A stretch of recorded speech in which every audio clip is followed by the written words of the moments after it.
In the plan, we just look to maintain good water quality and improve it where it's poor. This is our latest designs, made for ease of maintenance, health and safety. There's just a lot more structure and rigidity in all this.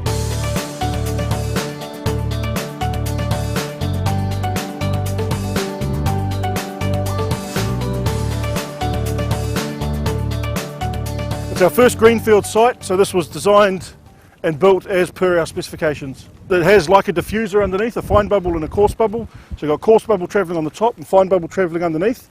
And so you get a long extended aeration path and very good circulation.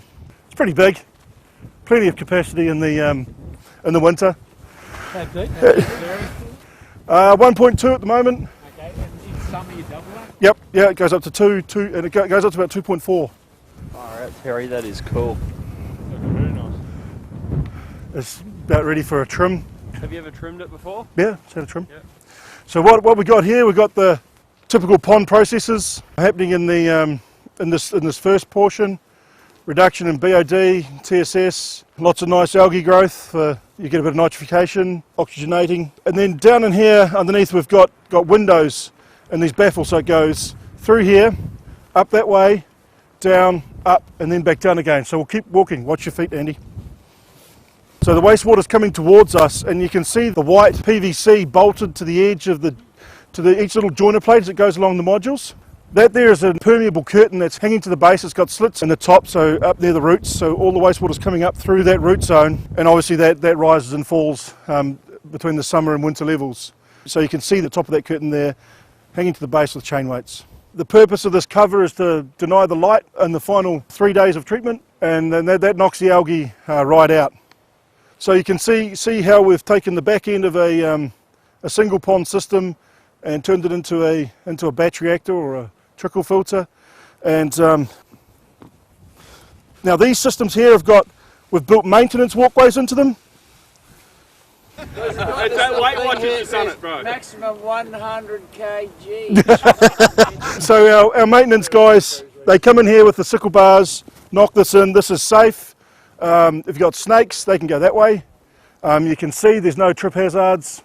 The guys sort of understand where the joiner plates are as you go through. So this is our latest designs, made for ease of maintenance, health and safety. I guess there's just a lot more structure and rigidity in all this. And also, checking on if there's weed growth, the guys can come out in here and sort of spray out over the cover and what have you.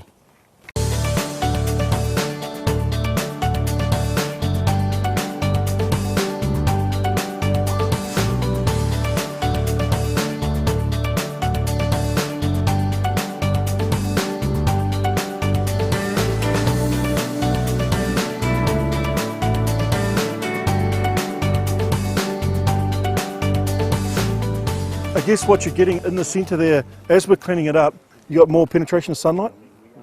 So you got UV helping, you got wind and wave action, which is helping. And we've found that by just concentrating it right in that far end, we lose our DO quicker. The treatment doesn't finish right at the root zone, if you like. So as it's coming through, you've got microbes pushing out and into that next open zone. The area of influence is not just right there. You've still got bugs swimming around in the water a little bit. If they've got aeration, obviously they can keep in suspension, but so you've still got treatment within those zones. Maximising hydraulic retention time is a very, very important thing. Short-circuiting in a pond is often people say ponds don't work. Short-circuiting is one reason ponds don't work,